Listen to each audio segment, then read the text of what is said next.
हरे कृष्णा दोस्तों, कृष्ण संगिनी चैनल में आप सभी का स्वागत है। आज इस वीडियो में हम आपके साथ शेयर करने वाले हैं परमा एकादशी व्रत के बारे में कि यह व्रत कब है, इसका शुभ मुहूर्त क्या है, इसके पारण का समय, पूजा विधि और इसके महात्म्य के बारे में, और जो भी आपको दान वगैरह करना है वो किस प्रकार करना है। तो दोस्तों वीडियो को आप पूरा वॉच कीजिएगा जिससे आपको संपूर्ण जानकारी मिल पाए एकादशी व्रत के बारे में।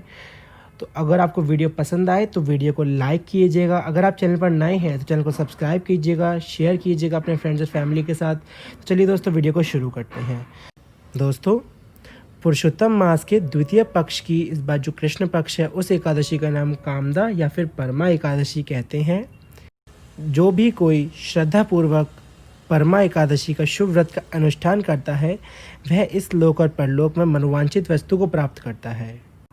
और यह परमा का व्रत पवित्र, पावन और महापातक नाशिनी तथा व्रत करने वालों को भोग और मोक्ष प्रदान करने वाला है। दोस्तों, तो अगर आप एकादशी का व्रत करते हैं तो आपको बैकुंठ और मोक्ष की प्राप्ति होगी। जो अगर व्रत नहीं करते हैं तो उनको दोस्तों पूजा विधि और कथा तो अवश्य सुननी चाहिए। अब हम आपको बताते हैं कि यह एकादशी कब शुरू हो रही है। तो परमा एकादशी शुरू हो रही है 12 अक्टूबर को शाम के 4:30 से और समाप्त हो रही है 13 अक्टूबर को दोपहर के 2:35 पर।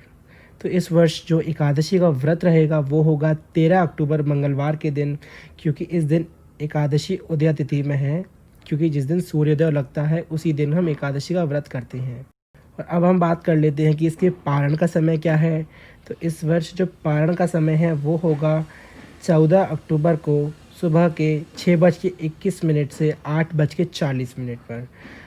तो आपको दोस्तों इसी अवधि के बीच में आपको अपने व्रत का पारण कर लेना है, व्रत का पूरा लाभ लेने के लिए। अब हम आपसे बात करते हैं कि इस व्रत की पूजा विधि क्या है। दोस्तों, इस व्रत की जो पूजा विधि है जैसे हर बार की तरह दशमी से ही शुरू हो जाती है। व्रत करने वाला वैष्णव पुरुष दशमी तिथि को कांसे के बर्तन में भोजन, उड़द, मसूर, चना, कोदे के साग, मधु, पराया अन्न 2 बार भोजन ना करे, इन सब चीज़ों को ना खाए और ब्रह्मचर्य का पालन करे। दोस्तों, ऐसी इन चीज़ों का त्याग करके आपको भगवान श्री हरि का स्मरण करते हुए उस दिन सोना है आपको। और फिर आप एकादशी के दिन ब्रह्म मुहूर्त में उठिएगा, गंगा जल डाल के स्नान करिएगा, नित्य कर्म की अपनी जो क्रिया आप डेली करते हैं पूजा वगैरह वो आप करिएगा। उसके बाद आप अगर एकादशी की अलग से पूजा करना चाहते हैं तो आप पूजा अलग से भी कर सकते हैं। अगर आप चाहें मंदिर में करना चाहें तो वो भी कर सकते हैं। जो लोग अलग से करना चाहें उनके लिए कुछ पूजा विधि इस प्रकार है। आप एक चौकी लगाइए, उस पर अपने श्री विग्रह को रखिए जिनके आप सेवित श्री विग्रह हैं, लाइक लड्डू गोपाल हैं, शालिग्राम जी हैं, राधा कृष्ण हैं, विष्णु लक्ष्मी जी, जो भी आप रखना चाहें वो रखिए। उनको आप उनके सामने पहले आप संकल्प लीजिए, पुष्प और जल से थोड़ा संकल्प लीजिए कि आप ये व्रत कैसे कर रहे हैं। आप निर्जल कर रहे हैं कि निराहार कर रहे हैं कि एक समय आप फलाहार लेके भोजन कर रहे हैं। तो आप अपने व्रत का संकल्प लीजिए। उसके बाद आप भगवान को पंचामृत से स्नान कराइए, शुद्ध जल से स्नान कराइए, उनका बढ़िया सुंदर श्रृंगार कीजिए, उनको चंदन, गोपी चंदन आदि से श्रृंगार कीजिए, उनको चंदन का लेप करिए, रोली चढ़ाइए माता रानी को। उसके बाद भगवान को तिल चढ़ाए जाएंगे क्योंकि एकादशी के दिन हम चावल यूज़ नहीं करेंगे।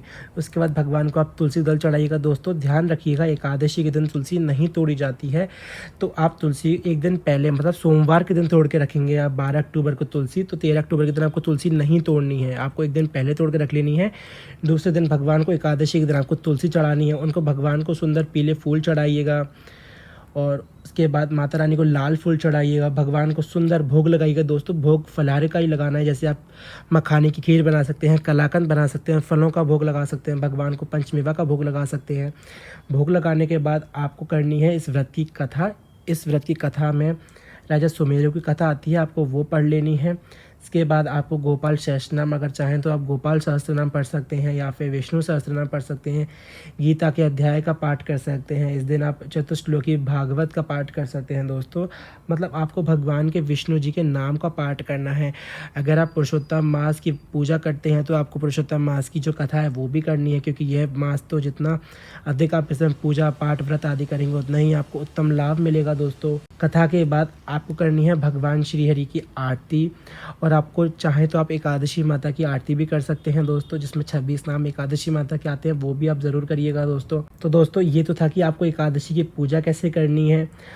आप एकादशी के दिन कम से कम, अगर ज़्यादा आप पूरी रात कीर्तन ना कर पाएँ तो एटलीस्ट 12 बजे तक तो आप रात के ज़रूर कीर्तन करिएगा, भगवान के नामों का स्मरण करिएगा। ज़रूरी नहीं है कि आप उनके सामने ही बैठे हैं, आप अपने मन ही मन में ओम नमो भगवते वासुदेवाय का आप जाप ज़रूर करिएगा। और दोस्तों ध्यान रखिएगा, एकादशी के दिन आप अधिक से अधिक माला करा करें। आप एकादशी वाले दिन भगवान श्री हरि के नाम की, जैसे कि जो मंत्र हैं, ओम नमो भगवते वासुदेवाय, ओम नमो नारायणाय, श्री कृष्ण गोविंद हरे मुरारी, हे नाथ नारायण वासुदेवा, या हरे कृष्ण महामंत्र, आप अधिक से अधिक माला कीजिए तुलसी के ऊपर, तो आपको उत्तम लाभ होगा और भगवान का आप स्मरण भी करते रहेंगे।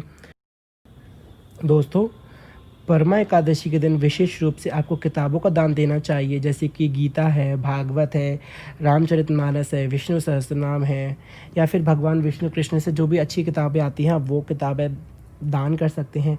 इन किताबों को आप उन्हीं को दीजिएगा जो इन किताबों को अच्छे से पढ़े, उनका अध्ययन करे, क्योंकि जब भी आपका ये दान लगेगा, क्योंकि दोस्तों आप जैसे कि उन लोगों को दे देंगे जो उनको पढ़ेंगे ही नहीं, तो ऐसे दान का कोई मतलब नहीं है दोस्तों, वो व्यर्थ है। और इस दिन आप चाहें तो फलाहार का दान भी कर सकते हैं, जैसे दूध है, फल है, और इन चीज़ों, कपड़े का दान आप कर सकते हैं, भूमि का, गौ दान, ये सब आप कर सकते हैं दोस्तों परमा एकादशी के दिन, क्योंकि यह एकादशी दोस्तों 3 साल में एक बार आने वाली है और यह एकादशी सबसे श्रेष्ठ एकादशी है दोस्तों। अगर आप एकादशी के दिन फलाहार करते हैं तो आप सूर्यास्त होने से पहले ही आप अपना फलाहार कर लीजिएगा दोस्तों। तो ये तो हो गया कि एकादशी के दिन। अब आपको बताते हैं हम द्वादशी के दिन की क्या नियम है, क्या पालन करना है दोस्तों।